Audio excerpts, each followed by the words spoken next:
Assalamualaikum warahmatullahi wabarakatuh. Alhamdulillahilladzi amarna bil ittisami bihablillah wal ibtiadi an manhiyatillah wassalatu wassalamu ala rasulillah Muhammadin la nabiyya ba'dah wa ala alihi wa sahbihi wa man tabi'ahudah. Qala Allah subhanahu wa ta'ala fil Qur'anil Karim wa huwa astaqul qailin. A'udzu billahi minasy syaithanir rajim. Bismillahirrahmanirrahim. Walaqad arsalna ila umamin min qablika fa akhaznahum bil ba'sa'i wad dharra la'allahum yatadarra'un. Falawla idh ja'ahum ba'suna tadarra'u walakin qasat qulubuhum wa zayyana lahumus syaitanu ma kanu ya'malun. Falamma nasu ma zukiru bihi akhaznahum baghtatan wa hum la yash'urun. Shadaqallahul azim. Rabbi shrah li sadri wa yassir li amri wahlul 'uqdatam min lisani yafqahu qawli, amma ba'du.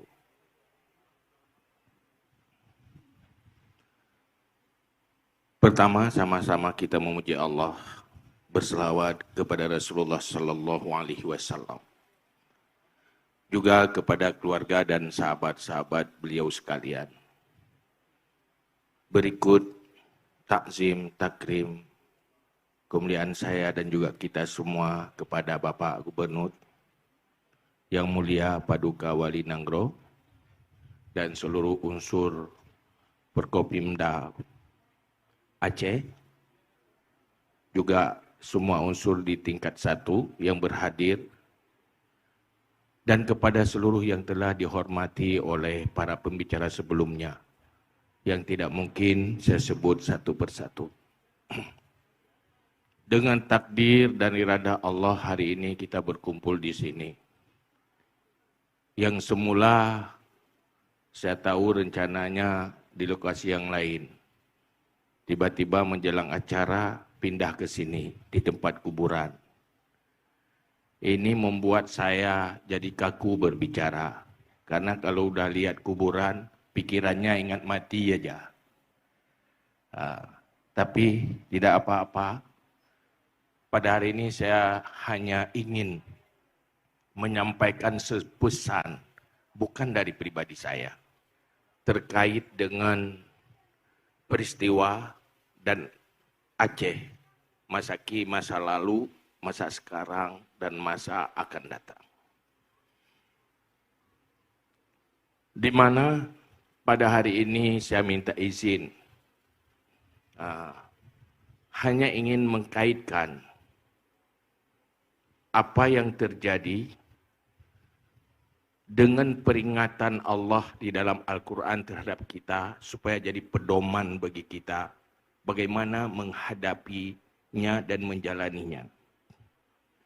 Pertama, di saat kita berbicara tsunami, di sana ada beberapa peristiwa, mulai dari runtuhnya lempeng bumi yang di luar kemampuan kita untuk bisa menopangnya. Di sana air yang biasanya di lautan naik ke darat. Setelah naik ke darat, terjadi bermacam reruntuhan. Yang di situ juga ada gempa bumi. Di sana ada kematian. Dan di sana juga ada sisa-sisa yang masih hidup. Kemudian, setelah itu, datanglah manusia-manusia, saudara-saudara di dunia ini, tidak peduli beda agama, beda suku, datang bersimpati. Kita hanya melihat itu sebuah peristiwa. Tetapi sebenarnya Allah punya sistem dan pola mengingatkan manusia lewat takdir-takdirnya. Tinggal manusia mampu menangkapnya atau tidak. Maka pada hari ini saya hanya ingin mengutarakan 3 ayat Allah yang ada dalam Al-Quran. Di dalam surat Al-An'am. Nanti kita akan kaitkan dengan peristiwa yang terjadi di alam ini. Dan juga khusus untuk Aceh. Pertama, Allah dalam Al-Quran berfirman, sungguh kami telah mengutuskan kepada umat sebelummu, wahai Muhammad.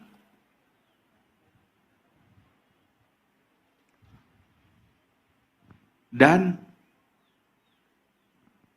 kami takdirkan bagi mereka peristiwa ba'sa wa dharra, yaitu problem di dalam hidup, kepahitan dan bencana, kesusahan, bermacam persoalan-persoalan krisis di dalam kehidupan. Ba'sa wa dharra. Apa tujuannya? La'allahum yatadarra'un. Kami takdirkan itu supaya mereka tadarru', insaf, patuh, taat, mengikuti risalah Rasul. Kemudian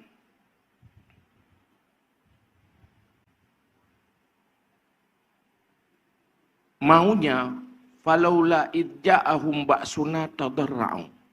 Maunya semestinya kalau sudah datang bala dan cobaan dari kami, tadarra'u, insaf, sadar. Walakin qasat qulubuhum, tetapi hatinya sangat keras. Hatinya sangat membatu. Fazayyana lahumus syaitan. Pada hati yang keras maka datanglah godaan syaitan. Menghias, menggoda, memperindah apa yang mereka lakukan. Artinya mereka melakukan bermacam kemungkaran, bermacam dosa, bermacam maksiat. Tetapi terasa itulah sebuah keindahan dan kenikmatan. Malah itu sebuah kesuksesan. Begitulah manusia yang hatinya yang sudah keras. Kemudian apa setelah itu? Falamma nasu ma zukiru bihi. Manakala mereka lupa apa yang telah diingatkan dengannya. Fafatahna alaihim abwaba kulli syai'. Maka kami lapangkan semua aspek kemakmuran dan kebaikan, kenikmatan. Dari semua aspek mereka sukses. Saat mereka telah lupa perintah untuk sadar dan insaf. Datang bermacam nikmat. Hatta idza farihu bima utu. Sehingga selagi mereka sedang bersenang-senang dengan apa yang datang dan mereka terima. Fa'akhasnahum baqtatan fa idahum mublisun. Maka kami akan hancurkan mereka secara tiba-tiba. Maka saat itu mereka tidak punya jalan keluar apa-apa lagi. Ibnu Athaillah di dalam kitabnya Al-Hikam menerjemahkan ayat itu tentang tata cara Allah. Bagaimana Allah mengingatkan hambanya.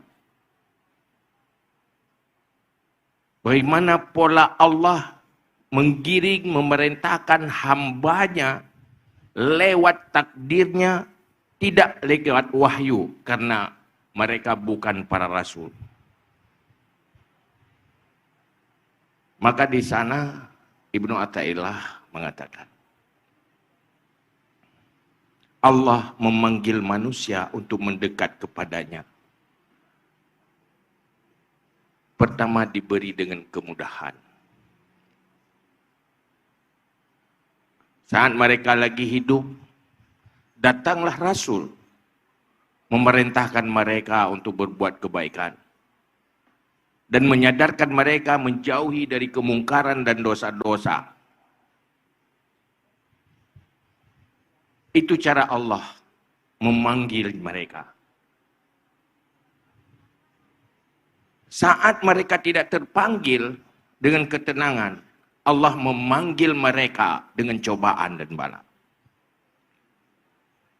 Pertama Allah turunkan Rasul, turunkan yang mengingatkan mereka pada kebaikan.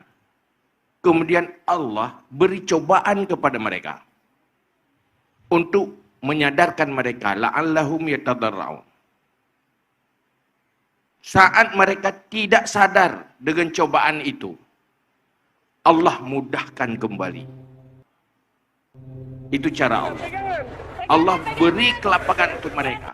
Bukan untuk sebuah bangsa saja, malah untuk setiap pribadi juga seperti itu. Allah beri kemudahan. Kenapa?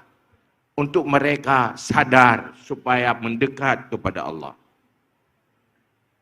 Tapi mereka lupakan kesadaran itu. Nasu mazukiru bihi, apa yang diingatkan oleh para utusan Allah, mereka belakangi, mereka lupa. Maka ketika itu mereka lagi bersenang-senang dengan nikmat itu, fa akhaznahum baghtatan wahum faidahum mublisun, maka kami hancurkan mereka secara tiba-tiba. Maka saat itu mereka tidak punya jalan keluar lagi, karena sudah berkali-kali diingatkan. Kita coba ingatkan dengan Aceh. Aceh pertama saat reformasi, Aceh dengan takdir Allah memperkuat kembali syariat Islam. Para ulama dimulai proses, dan saya juga ikut bergabung dengan Gus Dur dulu, berbicara untuk regulasi syariat Islam untuk Aceh. Itu takdir Allah, walaupun lewat tangan manusia. Artinya risalah Rasulullah diperkuat kembali untuk bersyariat di Aceh. Kita orang beriman tahu semua yang terjadi itu takdir Allah. Kenapa? Supaya kita kembali kepada konsep itu. Untuk mengingatkan kita. Walaupun itu bukan Rasul, tapi itu risalah dari Rasulullah. Kemudian,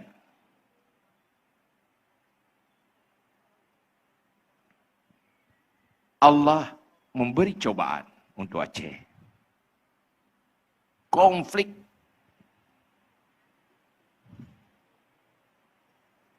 Orang tidak bisa keluar malam. Orang sulit cari rezeki. Rasa tidak aman. Itu semuanya kita rasakan. Yang generasi-generasi 40 tahun itu pasti sangat merasakan. Betapa pahitnya. Artinya Allah melakukan ba'sa wad darra, memanggil lagi supaya syariat yang sudah ada itu peduli. Ada yang peduli saat konflik. Ya. Menasah penuh. Masjid penuh. Ada, walaupun tak semuanya. Nampak. Mungkin terpanggil dengan itu. Karena udah rasa takut. Yang tak salat-salat. Itu ada fenomena terlihat di sana. Mungkin yang terpanggil. Ada yang tak terpanggil. Tetap tak salat. Tetap curang.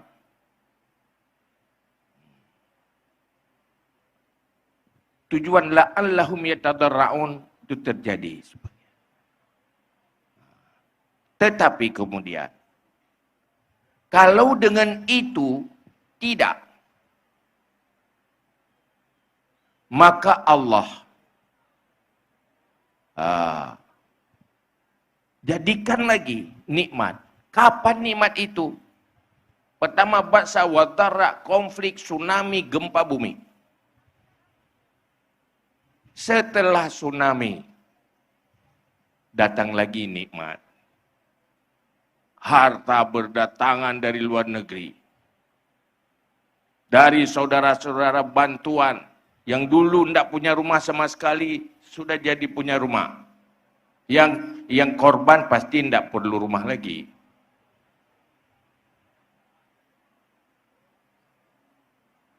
Artinya dalam nikmat kembali. Nikmat bermacam bantuan, dapat perdamaian. Itu sebuah nikmat. Tetapi ingat itu. Jangan sampai lupa.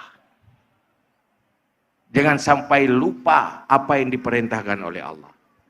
Kalau lupa, ada peringatan lagi. Falamma nasu ma zukkiru bihi fatahna alaihim abwaaba kulli syai'. Jangan sampai kita termasuk di sana. Saat lupa kepada perintah Allah untuk menjadi orang baik, berperilaku baik. Fatahna alaihim abwaaba kulli syai'. Kami buka segala aspek. Tetapi jangan sampai itu ada jadi sebanyak jebakan lebih karena ketidaksadaran dan keinsafan. Ujungnya malapetaka menunggu. Kalau nikmat tidak disyukuri, tidak menggiring kepada kesabaran, fa'akhadnahum baqtatan, maka kami akan hancurkan mereka tiba-tiba. Inilah hal yang menakutkan kita. Maka oleh karena itu, dalam peristiwa ini, kita tahu ada katanya musibah. Boleh. Tetapi ada yang nikmat dalam musibah. Dari hancur lempeng bumi naik air ke darat. Kemudian hancur roboh oleh gempa bumi seluruh bangunan. Di sana ada yang mati, di sana ada yang hidup, di sana anak-anak kecil yang kehilangan orang tuanya. Bermacam peristiwa terjadi. Dari semua rangkaian itu, yang benar-benar bencana itu yang mana? Maka Pak Gub tadi bilang, ini bencana, sadar bencana. Bencana lebih umum nih, tidak bencana tsunami saja. Kalau inflasi juga bencana katanya. Karena itu jadi beban, jadi masalah. Artinya sadar bencana. Perlu sadar dan perlu sadar bencana. Kira-kira, kalau kita pakai kacamata iman, kita orang beriman, dari semua rangkaian peristiwa itu yang jadi bencana, benar-benar bencana itu apa? Dan siapa? Ya, banyak orang mati. Ya, orang mati bencana memang. Yang sudah mati bencana. Nikmat datang yang terima siapa? Bukan orang yang sudah mati. Pasti orang yang masih hidup. Malah banyak yang tidak kena tsunami juga dapat rezeki. Jadi pengusaha besar. Banyak multi efek luar biasa. Kalau menurut kacamata iman, kacamata agama. Bencana terbesar adalah kematian di saat kuburan kita lubang neraka, bukan kebun syurga.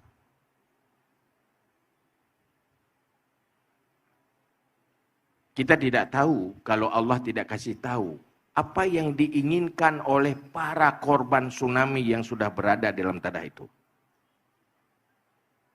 Kita tidak tahu kalau Allah tidak kasih tahu. Cuma Allah kasih tahu. Apa yang paling diinginkan orang yang sudah mati itu? Farji'na na'mal salihat. Dia ingin hidup. Semua yang sudah mati, yang paling dia inginkan adalah hidup. Untuk apa? Na'mal salihat. Ya Allah, kembalikan saya hidup untuk beramal saleh. Bukan untuk minta rumah yang mewah. Bukan untuk menikmati makanan dan fasilitas duniawi. Berikan saya hidup untuk beramal saleh. Saya banyak lalai dulu. Itu bukan saya yang ngomong. Allah, farji'na na'mal salihat. Kembalikan saya untuk beramal saleh. Dalam ayat ini dikatakan, an atas sedekah, saya ingin bersedekah. Wa aku minas salihin, saya menjadi orang baik, orang saleh. Itu mereka yang sudah mati. Allah kasih tahu seperti itu. Maka, kalau mereka ingin hidup, betapa nikmatnya kita yang masih hidup. Apa yang mereka inginkan masih berada di tangan kita. Sayang, kalau kehidupan itu tidak dipergunakan untuk kebaikan. Sampai setelah mati minta lagi untuk hidup kembali. Andainya mereka yang kasih tausiah hari ini, pas sekali menasihati kita, pasti kita sadar semua. Ini tusuk yang nasihat, sama-sama masih hidup, sama-sama belum ke kuburan. Andainya yang di kuburan aja, kalau saat tsunami dikasih satu yang mati itu naik ke sini, nasihati, pasti kita jadi orang baik semua. Enggak perlu nasihat-nasihat orang lain. Cuma itu tidak mungkin. Maka dalam hal itu, kita yang hidup ini, ada yang musibah, ada yang nikmat. Maka tugas bersyukur dan sabar itu harus. Bukan semuanya musibah. Ada yang jadi pengusaha besar setelah tsunami, dulu bangkrut sebelum itu. Malah ada dapat nikmat. Pertama hilang istri, dapat istri baru. Kalau dulu tidak mungkin, udah mati. Pertama nangis-nangis, udah hilang anak, hilang istri, tinggal sendiri. Ada teman saya satu. Sebatang kara, orang tuanya nggak ada, istrinya nggak ada, anaknya nggak ada. Akhirnya ada seorang gadis juga udah hilang semuanya. Akhirnya mereka berdua yang sebatang kara itu berpasangan kembali. Jadi orang sukses, jadi orang bahagia sekarang. Azab membawa nikmat juga. Maka oleh karena itu, kita kembali ke sana. Kalau kita mau menyadari bahwa rentetan yang telah diterjemahkan oleh Ibnu Athaillah dalam Allah memperingatkan kita bahwa cara Allah mengingatkan kita pertama, mengirimkan orang untuk mengajak kita kepada kebaikan. Kemudian, Allah menggiring kita untuk patuh dan taat dengan cobaan. Kalau itu tidak manfaat, Allah beri kenikmatan. Memanggil lagi. Dengan nikmat saya memanggil. Kalau dulu saya beri cobaan, kamu tidak taat, tidak sadar. Sekarang kamu senangkan, saya senangkan. Saya kasih nikmat. Sadar yuk. Enggak sadar? Itu bahaya. Menunggu saat mereka lagi bersenang-senang. Fa'akhaznahum baghtatan fahum mublisun. Bukan cuma untuk sebuah suku. Tidak cuma untuk sebuah bangsa. Malah untuk pribadi juga begitu cara Allah memanggil hamba-hambanya untuk mendekat kepada dirinya. Maka lewat tsunami ini, anggap saja kita sedang dipanggil. Pertama, syariat datang. Kemudian konflik juga datang. Kemudian gempa bumi datang. Mungkin belum sadar, maka perdamaian juga datang. Bantuan juga datang. Nikmat berdatangan, seluruh dunia memperhatikan. Tidak terbayangkan berapa banyak bantuan. Tetapi ingat lagi, jangan lupa yang pertama itu, kita hamba Allah. Apalagi orang Aceh ini umumnya orang beriman dan bersyariat. Kembalilah kepada syariat. Kembalilah kepada agama, itu peringatan Allah. Kalau tidak, kita takut sekali. Fa'akhaznahum baghtatan. Ngeri sekali. Tiba-tiba kami akan hancurkan kalian.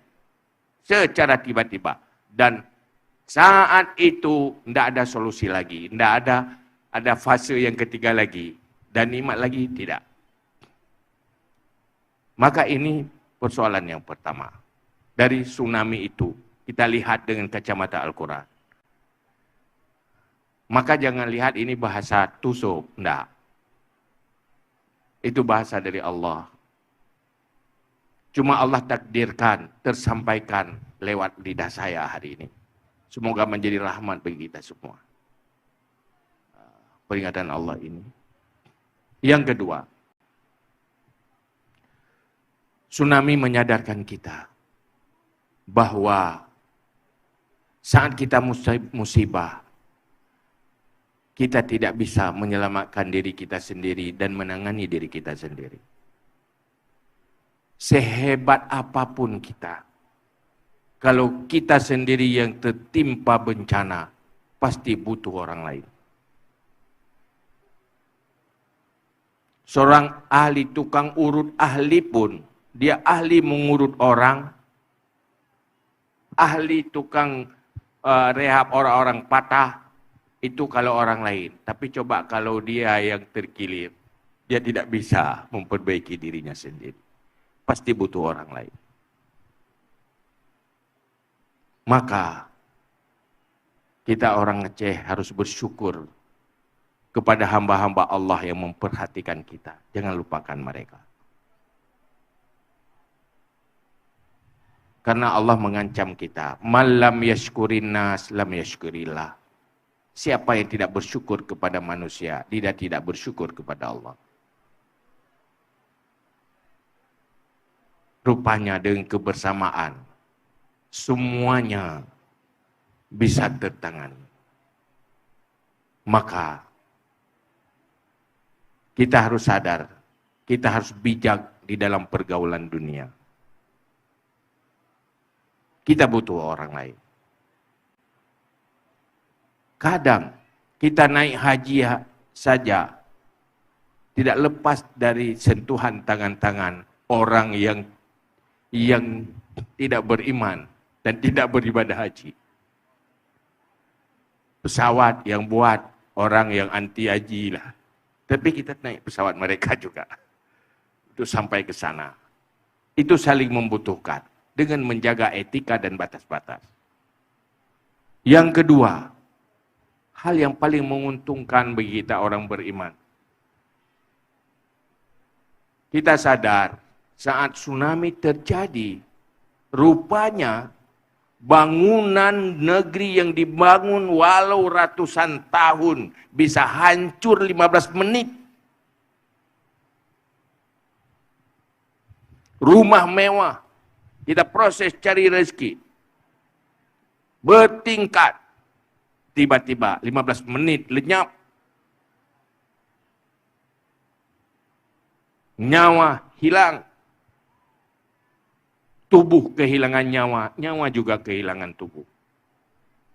Tapi ada sesuatu yang tidak bisa hilang oleh tsunami. Malah tidak bisa hilang oleh runtuhnya langit. Yaitu iman dan amal saleh. Langit runtuh. Matahari jatuh. Bumi terbelah jadi air. Iman dan amal saleh tetap akan kekal membawa kita ke syurga. Yauma la yanfa'u malun wala banun illa man atallahu biqalbin salim. Hari yang tiada manfaat lagi harta dan keluarga kecuali Allah, orang yang mempunyai hati yang sehat sejahtera, yaitu beriman dan berakhlak, beramal saleh. Itu bangunan yang tidak hancur sama sekali. Walau tubuh jadi tanah. Apapun yang terjadi. Walau tsunami menenggelamkan seluruh dunia. Itu yang mengekalkan kita. Maka bagi kita orang beriman, tidak ada bencana selain bencana iman dan bencana moral dan akhlak. Itu bencana yang menjadi bencana abadi. Maka keberuntungan itu yang perlu kita sadari.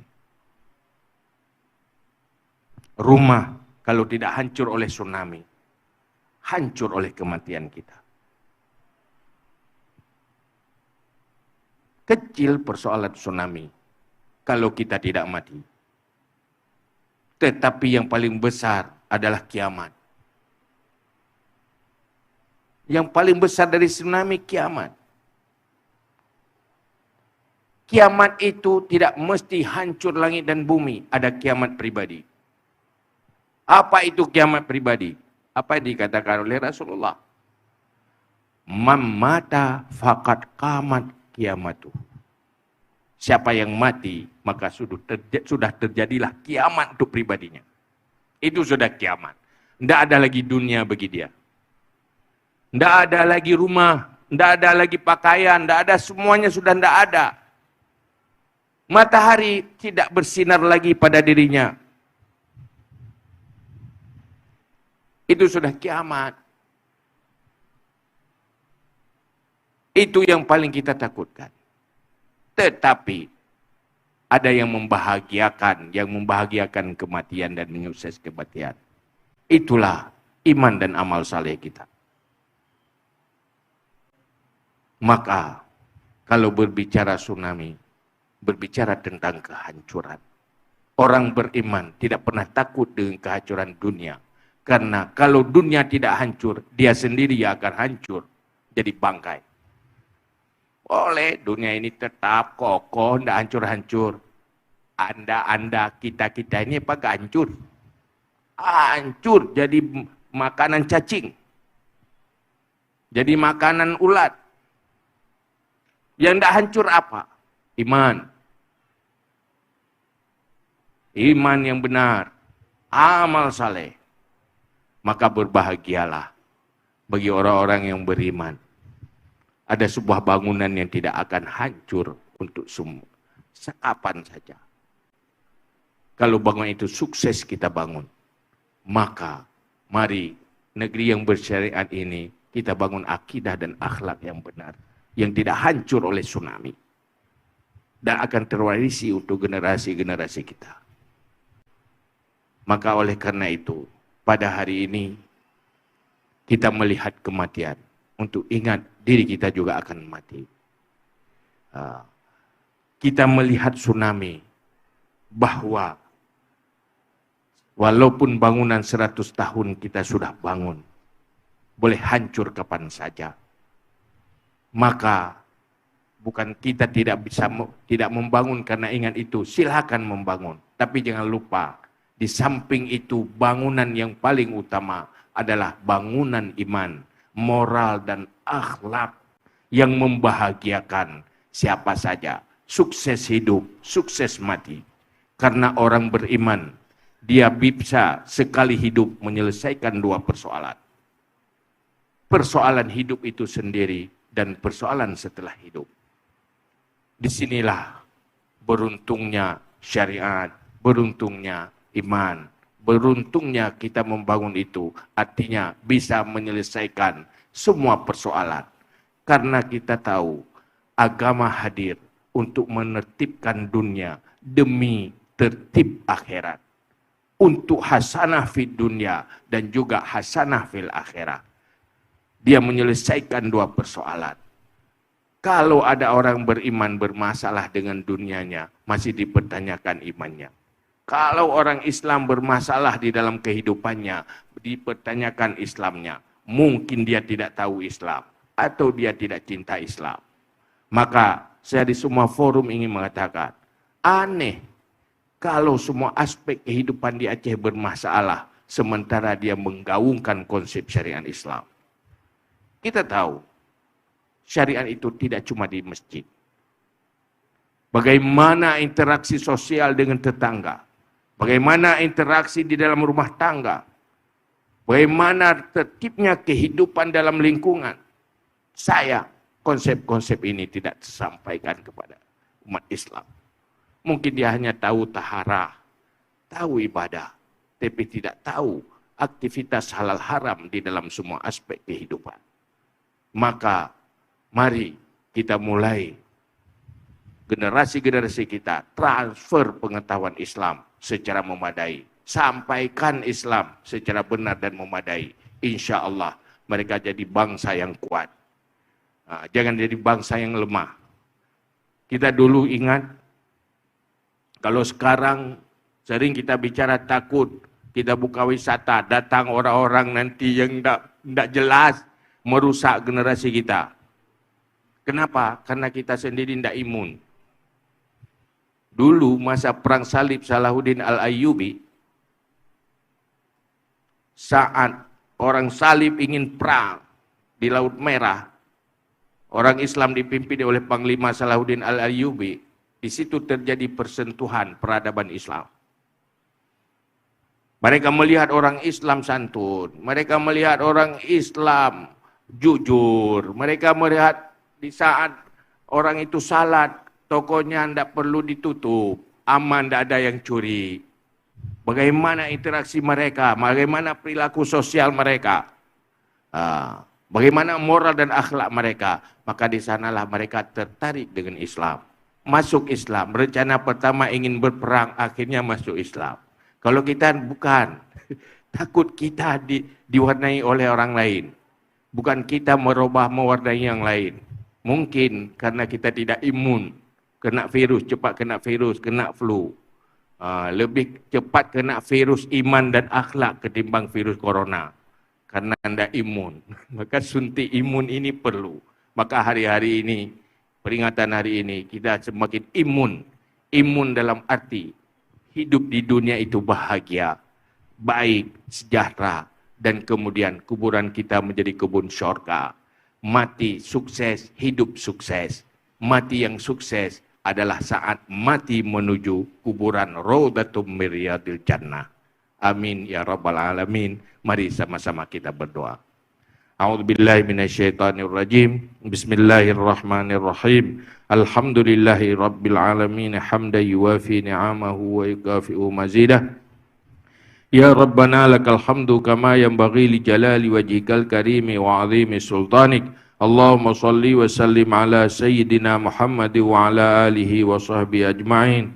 Allahumma inna nastaudi'uka ma 'allamtana faddud ilaina 'inda ihtiyajina ilaihi wa la tunsina badam bi rahmatika ya arhamar rahimin. Allahumma zidna ilma wa fahma wa alhiqna bis salihin. Allahumma khurjna min zulmatil wahmi wa akrimna binuril fahmi waftah lana abwabal ilmi wa zayyil lana bil akhlaqil hasanat bi rahmatika ya arhamar rahimin. Allahumma ij'alna minat tawwabin waj'alna minal mutatahhirin waj'alna min ibadika salihin. Allahumma inna nas'aluka أن تنور قلوبنا بنور العلم والفهم وأن تنور قلوبنا بنور معرفتك وأن تشرح صدورنا وتيسر أمورنا وأن تقضي حوائجنا وأن تعافينا من جميع الأهوال والآفات وأن تلطف بنا بقضائك يا رب العالمين. اللهم اغفر لنا ذنوبنا ولوالدينا ولمشائخنا ولسائر المسلمين والمسلمات ولأهل هذه المقبرة وسائر المسلمين برحمتك يا أرحم الراحمين. اللهم لك الحمد ومنك الفرج وإليك المشتكى وبك المستعان ولا حول ولا قوة إلا بالله العلي العظيم. وصلى الله على سيدنا محمد وعلى آله وصحبه وبارك وسلم. سبحان ربك رب العزة عما يصفون وسلام على المرسلين والحمد لله رب العالمين. الفاتحة. ورحمة الله. أعوذ بالله من الشيطان الرجيم. بسم الله الرحمن الرحيم. الحمد لله رب العالمين الرحمن الرحيم مالك يوم الدين إياك نعبد وإياك نستعين اهدنا الصراط المستقيم صراط الذين أنعمت عليهم غير المغضوب عليهم ولا الضالين آمين. يا ربي بالمصطفى بلغ مقاصدنا واغفر لنا ما مضى يا واسع الكرم. يا ربي بالمصطفى بلغ مقاصدنا واغفر لنا يا واسع الكرم. يا ربي بالمصطفى بلغ مقاصدنا واغفر لنا ما مضى يا واسع الكرم. صلى الله على محمد صلى الله عليه وسلم.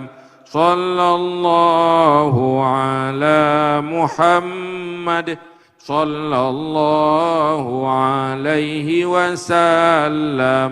صلى الله على محمد يا ربي صل عليه وسلم. Hadan Allah yakum ajmain. Astaghfirullah li wa lakum. Mohon maaf atas segala kekurangan atau ada hal yang tidak senonoh. Mohon maaf, diperbanyak maaf sebanyak-banyaknya. Hadan Allah yakum ajmain. Assalamualaikum warahmatullahi wabarakatuh.